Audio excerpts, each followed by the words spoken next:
Dans Luc 4,18, Jésus va dire: «L'Esprit du Seigneur est sur moi, car il m'a oint pour guérir ceux qui ont le cœur brisé.»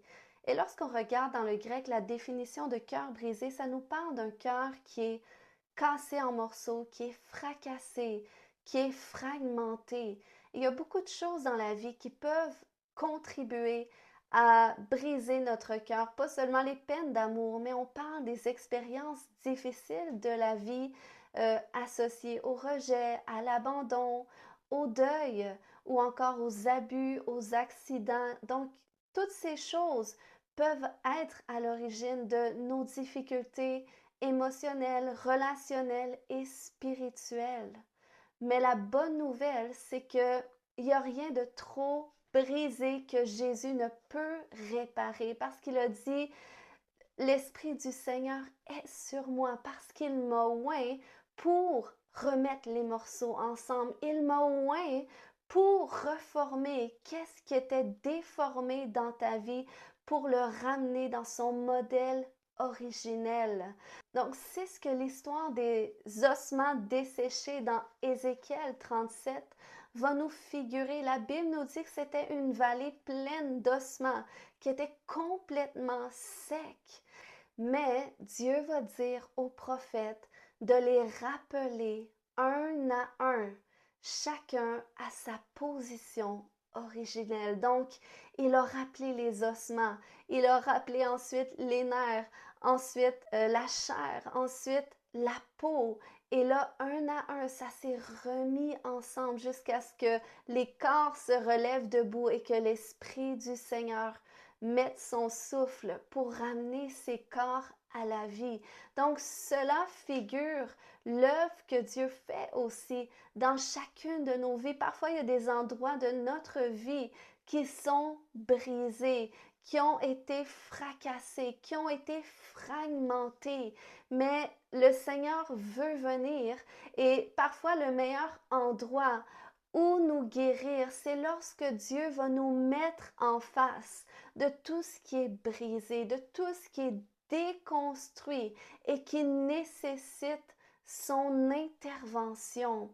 Alors j'aimerais t'encourager, quelle que soit la situation difficile à laquelle tu fais face présentement, sache qu'il n'est jamais trop tard pour le Seigneur de venir et d'intervenir en faveur de ta guérison, en faveur de ta victoire, en faveur de ton miracle.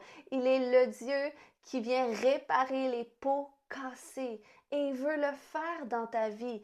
Lorsque Lazare était mort depuis 4 jours dans le tombeau, les gens autour de lui pensaient que Jésus était en retard. Ils disaient: si seulement Jésus t'était arrivé un peu plus tôt, Lazare ne serait pas dans cette condition.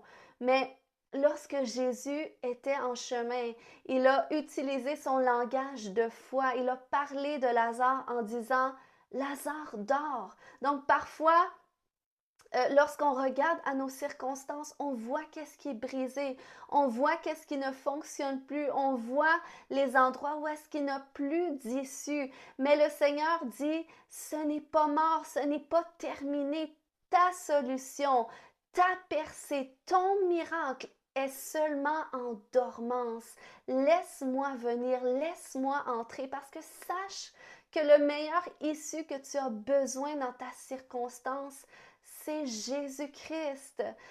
Il a dit dans Jean 19: je suis la porte, celui qui entre par moi sera sauvé.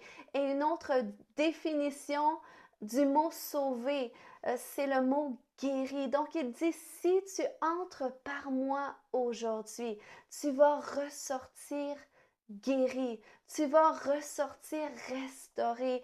Et ça vaut non seulement pour les endroits de ton être qui ont été affectés, mais ça vaut aussi pour les endroits de ta vie qui sont brisés, qui nécessitent une intervention divine. Le meilleur endroit où te trouver en ce moment, c'est en Jésus-Christ. Il a dit: celui qui demeure en moi et en qui je demeure porte beaucoup de fruits.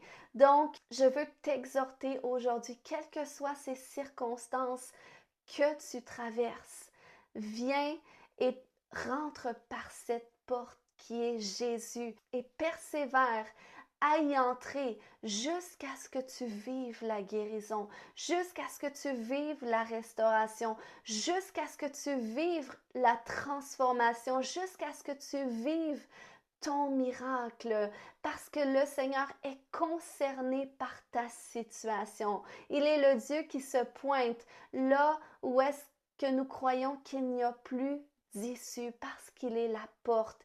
Il est notre solution, il est notre rédemption. Donc j'aimerais prier avec toi aujourd'hui selon ta situation. Seigneur, je te remercie pour mon frère, ma sœur qui m'écoute aujourd'hui. Tu vois les situations difficiles qu'ils vivent, Seigneur, mais dans cette difficulté, tu es là. Et je prie, Père, que leur cœur se tourne vers le tien.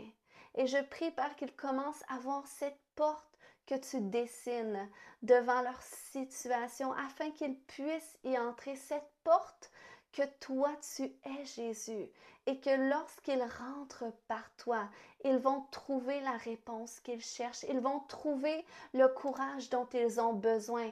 Ils vont trouver la paix qu'ils ont besoin à travers cette situation. Ils vont trouver la joie. Père, en toi, Seigneur, aujourd'hui, ils trouvent le comble de ce qu'ils ont besoin pour les aider à traverser cette situation jusqu'à ce que tous les morceaux soient pleinement remis ensemble. Seigneur, je viens libérer ta grâce aujourd'hui pour les aider à persévérer à travers ce cheminement qui, oui, peut prendre parfois du temps, mais dans lequel tu es pleinement, Seigneur mon Dieu. Merci pour la grâce que tu donnes, Père, pour la foi aussi que tu augmentes, la confiance et l'espérance en toi, Seigneur, que l'œuvre que tu as commencée dans leur vie, tu la rends parfaite pour ta gloire. Amen.